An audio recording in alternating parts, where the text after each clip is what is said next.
இன்டர்நெட்ல எதை ஓபன் பண்ணாலும் இன்னைக்கு இருக்கிற ஒரே நியூஸ் என்ன அப்படின்னா நிவின் பாலி பத்தி தான். ஆமாங்க, மலையாளத்துல ஹேமா கமிட்டி நடத்திட்டு வர நடவடிக்கையில ஆக்ட்ரஸ் ப்ரொடியூசர்ஸ் அப்படின்னு நிறைய பேர் மாட்டிட்டு வராங்க. அந்த வகையில யாருமே எதிர்பார்க்காத விதமா நிவின் பாலி மாட்டிருக்கிறது ஒரு மிகப்பெரிய சர்ச்சையை ஏற்படுத்தியிருக்கு.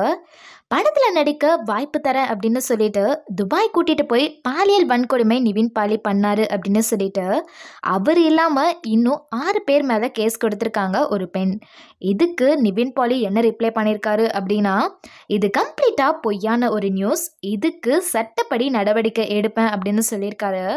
இதெல்லாம் ஒரு சைடு இருந்தாலும் இவரே கொஞ்ச நாளைக்கு முன்னாடி கேஸ்டிங் கால் அப்படின்னு சொல்லிட்டு ஒரு போஸ்ட் போட்டிருந்தாரு.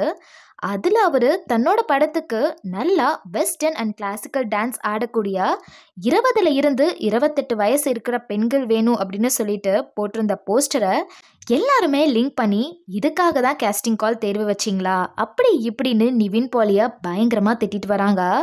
இதெல்லாம் பார்க்கும்போது நிவின் பாலி ஒருவேளை இதை பண்ணியிருப்பாரா அப்படின்னு ஒரு சைடு யோசிச்சாலும் அதிகாரப்பூர்வமாக எந்த ஒரு ஆதாரமும் இல்லை அப்படிங்கிற ஒரு சைடு யோசிக்கும்போது ஒருவேளை இது உண்மையாக இல்லாமல் கூட இருக்கலான்னு நிவின் பாலி ஃபேன்ஸ் எல்லாருமே பேசிட்டு வராங்க.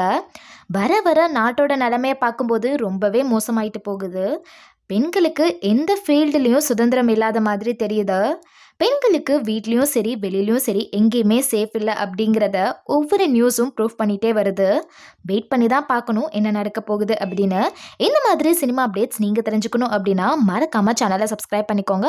அடுத்த ஒரு சூப்பரான அப்டேட்டோட நான் உங்களை வந்து பார்க்குறேன். தேங்க்யூ.